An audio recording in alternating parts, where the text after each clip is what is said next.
Rubrika Tižnjovnik piše o samootrimovanju Združenju hraždanoh u ruskim keresture i aktuelnosohu roboti nacionalnoho sovitu Rusnacoh, a rubrika Našo mesta piše jakše pomaha Nataši Gajdoš zoskocura pres humanitarnej akciji.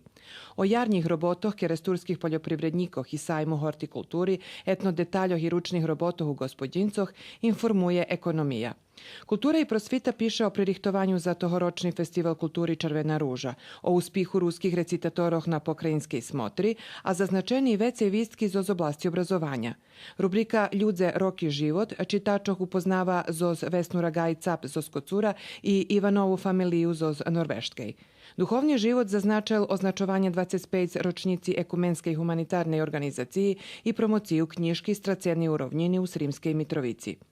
Sport poprio rezultatoh naših fotbalskih kluboh u svojih peršenstvenih ligoh informuje kto pobedzel u lapanju ribi na Dugov u ramikoh sportskih baviskoh Jaša Bakov.